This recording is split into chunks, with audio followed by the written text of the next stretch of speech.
हाँ जी, good morning students. Today we are discussing chapter 7th of 10th class exercise 7.1 and question number 4। Last video में हमने पहले three question जो है वो डिस्कस किए थे। Today we are discussing question number 4। Check whether 5, -2 x और वाई की वैल्यूज हैं। दूसरे पॉइंट में कोऑर्डिनेट हैं एक्स और वाई के 6, 4। थर्ड कोऑर्डिनेट है 7, -2 are the vertices of isosceles triangle. एक ऐसी ट्रायंगल जो कि आइसोसेलेस हो, यानी कि जिसकी दो साइडें इक्वल होती हैं, उसमें जो है ये 3 पॉइंट हैं। अब ये 3 पॉइंट कहाँ से हो सकते हैं कुछ भी है कहना अभी मुश्किल है, बट ए से लेके बी तक का डिस्टेंस इक्वल होना चाहिए, बी से लेके सी तक का, या फिर सी से ए तक का। किन्हीं दो साइड्स के डिस्टेंस जो है वो इक्वल होने चाहिए। अगर तीनों के डिस्टेंस अगर इक्वल हुए तो वो इक्विलेटरल ट्रायंगल हो जाएगी। So we have to ensure कि ओनली 2 साइड्स के ही डिस्टेंस इक्वल हो, ना कि सभी नॉन इक्वल और ना ही सभी इक्वल हो।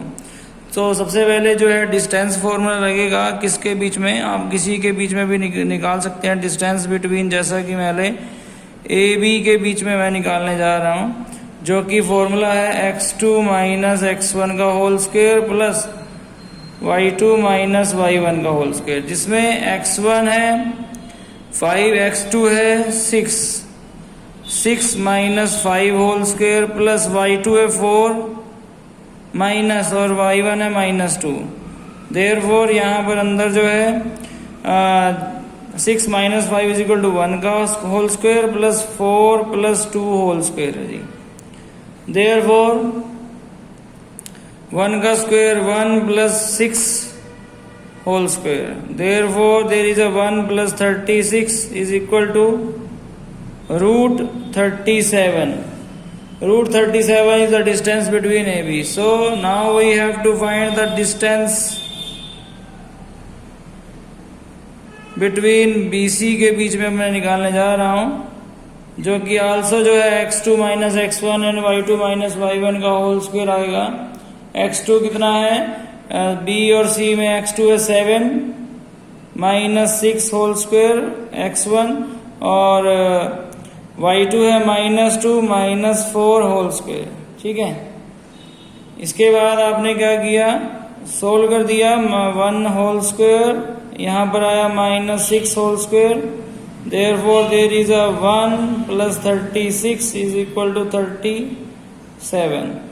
तो ए बी और बी सी का डिस्टेंस तो इक्वल हो चुका है। अगर सी ए का डिस्टेंस निकाल कर देख लेते हैं, अगर वो भी इक्वल आ जाए तो यह आइसोसेलेस ट्रायंगल नहीं होगी, अदरवाइज जो है ये हो जाएगी। तो यहाँ पर सबसे पहले हमने जो है सी ए का डिस्टेंस निकाला। तो डिस्टेंस बिटवीन सी ए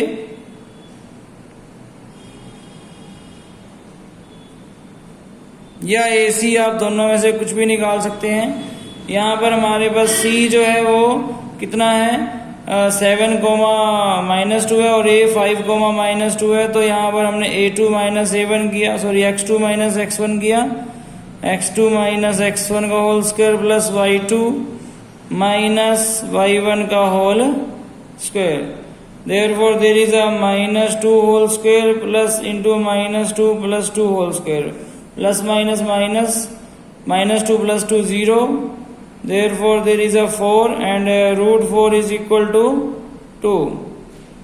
तो AB का डिस्टेंस इक्वल है BC के एंड नॉट इक्वल CA के। Therefore, ट्रायंगल जो है ये ABC इज क्या है, आइसोसेलेस है। ठीक है, तो ये प्रूव्ड हो गया। जो बोलना चाह रहा था, चेक वेदर करना था, तो चेक हमने कर लिया है। After that 5th question is, देखिए 5th क्वेश्चन को स्टार्ट करने से पहले मैं कुछ बातें आपको बेसिक्स बता देना चाहता हूँ।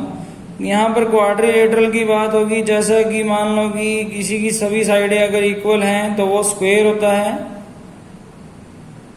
और जिसके एक और जो है हमारे पास क्वाड्रिलेटरल है जिसकी ऑल साइडें इक्वल होती हैं, और वो क्या होता है, रोम्बस। तो सभी साइडों के डिस्टेंस अगर इक्वल होते हैं तो स्क्वायर और रोम्बस में से कुछ एक हो सकता है। बट इनमें अगर डिफरेंस निकालना हो कि विच वन इज स्क्वायर और विच वन इज रोम्बस, तो therefore we have to find the diagonals.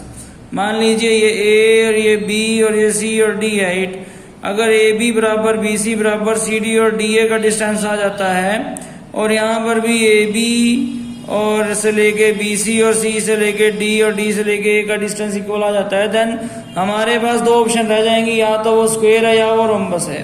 Then we have to find the diagonal. Therefore A से लेके सी और बी से लेके डी अगर ये आपस में इक्वल हो जाते हैं then it is a square, और अगर ए से लेके सी और बी से लेके डी आपस में इक्वल नहीं होते, ठीक है, अगर ये आपस में इक्वल नहीं होते तो therefore it is a rhombus. ठीक है जी, तो मैंने क्या बताया, अगर सभी साइडों का डिस्टेंस इक्वल आता है तो हमारे पास या तो वो स्क्वायर होंगे या रोम्बस होंगे। उसके डायगोनल्स का डिस्टेंस निकालने पे हमें कंफर्म हो जाएगा कि वो स्क्वायर है या रोम्बस है। Therefore we have to find the sixth distance. After that या तो जब अपोजिट साइडें इक्वल होती है या तो वो रेक्टेंगल होता है या वो पैरेललोग्राम है, या वो रेक्टेंगल है या वो पैरेललोग्राम है। तो अपोजिट साइडें अगर इक्वल है तो रेक्टेंगल या पैरेललोग्राम का ऑप्शन रह जाता है। अगर हम उसके डायगोनल फाइंड आउट कर लें, अगर डायगोनल फाइंड आउट कर लें और डायगोनल अगर इक्वल आ जाएं और डायगोनल अगर इक्वल ना आए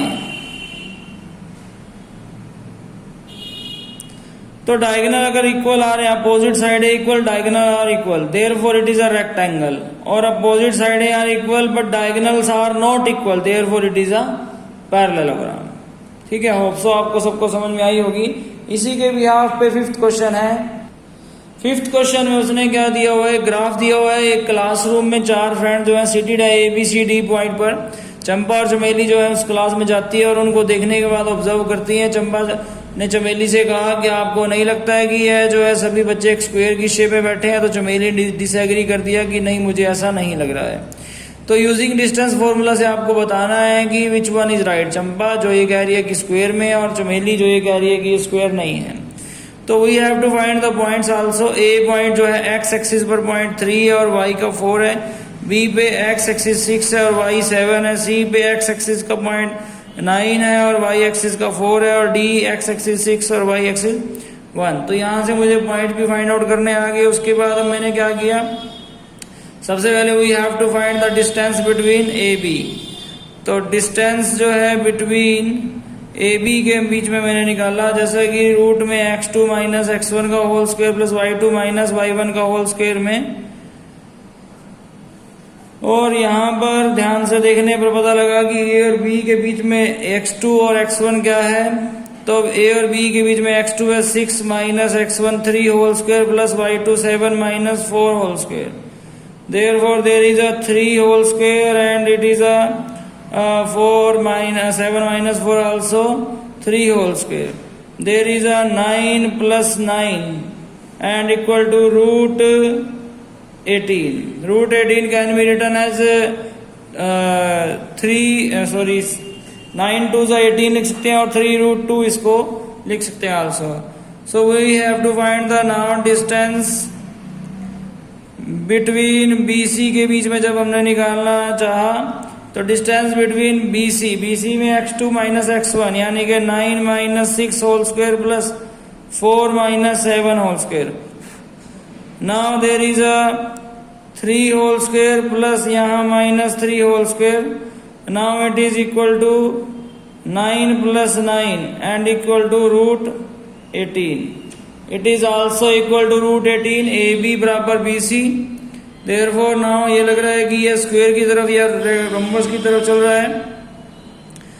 now we have to find distance between CD।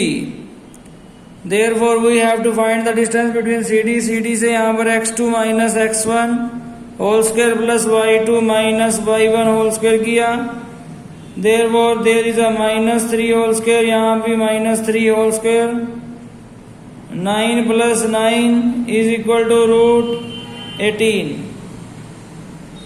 ठीक है, यहाँ पर भी ये जो है रूट 18 आया। देयरफॉर जैसा कि अभी बात कर रहे हैं कि ये स्क्वायर है, रोम्बस की तरफ चल रहा है, तो distance between now we have to find DA या AD। DA या फिर AD के बीच में जब आपने डिस्टेंस फाइंड आउट करना स्टार्ट किया देन डी जो है वो 6,1 है, ए जो है वो 3,4 है, तो x2 माइनस x1 का whole square plus y2 minus y1 का whole square. Therefore there is a -3 whole square, यहाँ पर भी 3 का whole square. Therefore it is a 9 + 9 and equal to √18। A B बराबर बी सी बराबर सी डी बराबर D A तो आ चुका है, सभी साइडें को जो है वो इक्वल है। तो यहाँ पर यह पता लगा या तो वो जो है रोम्बस है या फिर स्क्वायर है।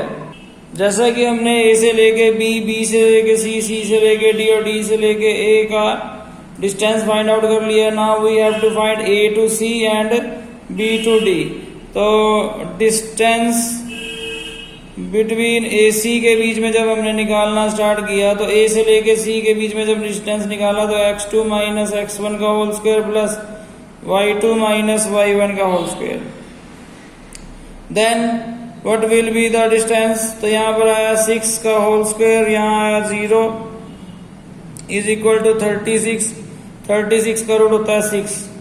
फिर नाउ डिस्टेंस बिटवीन लास्ट है जी बी डी के बीच में जब हमने डायगोनल सेकंड डायगोनल का निकालना स्टार्ट किया था, x2 minus x1 6 minus 6 whole square plus y2 minus y1 का whole square. Therefore there is a 0 whole square, यहाँ पर आया -6 whole square is equal to 36 and 6 आ गया जी इसका भी आंसर।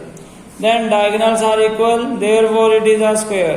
तो यहाँ पर लिखेंगे आप लोग कि A B C D is a square and Champa is right. ठीक है जी, तो चंपा जो है वो जो है एक तरह से राइट है, और या फिर करेक्ट लिख दें क्योंकि करेक्ट के बारे में पूछ रहा था। ठीक है, राइट भी लिख सकते हैं, करेक्ट भी लिख सकते हैं।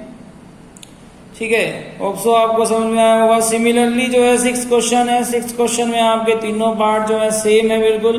4 पॉइंट्स दिए हुए हैं, उनकी 4 जो है साइडों के डिस्टेंस निकलेंगे और 2 जो है डायगोनल्स निकल के आपको पता लग जाएगा। बाय चांस क्या होता है कि इनमें से कोई एक पार्ट ऐसा भी है जिसकी जो है मान लीजिए कि तीनों साइडें ही डिफरेंट आती हैं, ये साइड अलग है, ये साइड अलग है और ये साइड अलग है, ना तो उसकी सभी साइडें मिल रही है ना उसकी अपोजिट साइड मिल रही है, तो हम यहीं पर उसको छोड़ देंगे। ध्यान से सुन लें कि बाय चांस कोई भी ऐसा पॉइंट आता है जो क्वाड्रिलेटरल शो ही नहीं करता तो आप लिखेंगे it is not an quadrilateral, ये कोई क्वाड्रिलेटरल है ही नहीं अगर उसकी सभी साइडें डिफरेंट आती हैं। तो 3 साइडों तक आप निकाल के देख लें, उसके बाद आप उसे वहीं पर छोड़ दें जी। उसके बाद नेक्स्ट है इसका 7th क्वेश्चन। 7th क्वेश्चन में कह रहा है find the point on the x axis which is equi distance from this two point. तो यहाँ पर कोई 2 पॉइंट दिए हुए लाइट कर लेते हैं कि ए 2 और -5 है और बी जो है वो -2 और 9 है, और लेट जो है सी पॉइंट कर लेते हैं क्योंकि वो एक्स एक्सिस के ऊपर है, तो x, 0। ठीक है, ध्यान से देखिए वो क्या कहना चाह रहा है। वो ये कहना चाह रहा है कि अगर कोई ग्राफ हो, ये आपको फेयर में नहीं बनाना, मैं आपको रफली समझाने की कोशिश कर रहा हूँ। Find the point on the x axis. X axis के ऊपर जो है कोई एक ऐसा पॉइंट ढूंढना है, और जब भी कोई पॉइंट एक्स एक्सिस के ऊपर होता है तो x, 0 होता है, और y एक्सिस के ऊपर कोई पॉइंट होता है तो y, 0 होता है। तो हमें एक्स एक्सिस के ऊपर कोई एक ऐसा पॉइंट ढूंढना है जो 2, -5, जो x2 है और y जो है वो -5 लगभग यहाँ, और -2, 9 जो लगभग यहाँ है। तो इन A और B पॉइंट के बीच में आपको कोई ऐसा पॉइंट एक्स एक्सिस के ऊपर ढूंढना है, चाहे वो इधर से ऐसे आए या ऐसे आए या जिधर से मर्जी, जो कि इक्वी डिस्टेंस हो। ठीक है, जो कि इक्वी डिस्टेंस हो। तो हमें जो है यहाँ पर यानी कि जो C जो पॉइंट लेट किया, A से लेके C और B से लेके C तक का डिस्टेंस इक्वल जो है शो करना है। तो यहाँ पर क्या हुआ कि A से लेके जो है C और B से लेके C तक का डिस्टेंस जो है वो इक्वल आएगा, तभी जो है हमें x की वैल्यू फाइंड आउट होगी। तो यहाँ पर हमने फॉर्मूला लगा दिया है AC के बीच में डिस्टेंस फॉर्मूला कि x2 माइनस x1 का whole square plus y2 minus y1 का होल स्क्वायर। सिमिलरली इधर भी हमने फॉर्मूला जो है ये लगा दिया है। उसके बाद A और C के बीच में जो डिस्टेंस फॉर्मूला लगाया A और C के बीच में, उसमें जो है x2 माइनस x1 है उसका वैल्यू रख दिया हमने। और इधर भी वैल्यू रख दी। और यहाँ पर जो है आगे फिर राइट में BC के बीच में जो x2 माइनस x1 है उनकी वैल्यू रख दी। स्क्वायर रूट से स्क्वायर रूट यहाँ पर कैंसल आउट हो गया क्योंकि पावर 1/2 होती है। 1/2 उधर जाके 2/2 हो जाएगी जो कि 1 बन जाएगी पावर। यहाँ a माइनस बी का whole square a square plus B square minus a square plus B square 2 का स्क्वायर 4 माइनस 2ab। और यहाँ पर आया 5 का होल स्क्वायर। इधर है a x प्लस 2 का होल स्क्वायर तो a square plus B square plus 2ab। और यहाँ माइनस 9 का होल स्क्वायर 81। एक्स स्क्वायर से एक्स स्क्वायर 4 से 4 कैंसिल आउट हो गया क्योंकि सेम साइन है इक्वल के अपोजिट तरफ। माइनस 4x ये माइनस 4x इधर आ गया। 81 और ये 5 का स्क्वायर 25 उधर जाके minus 8x is equal to 56। Therefore x is equal to 56 by minus 8, x is equal to minus 7। x की वैल्यू आई -7 और जो पॉइंट C था वो x, 0 था। Therefore -7, 0 इज द पॉइंट है जो कि हमें इक्वी डिस्टेंस ले आएगा इन दोनों पॉइंट्स को x एक्सिस से। ठीक है, होप सो आपको सबको समझ में आया होगा। इसी तरह से इसका एग्जाम्पल नंबर जो है आपको यही इसी तरह का कर लेना है, which is example number 5th। आपको सेम जो है 7th क्वेश्चन की तरह जो आपको ट्राई करना है जी। चलिए, थैंक यू सो मच।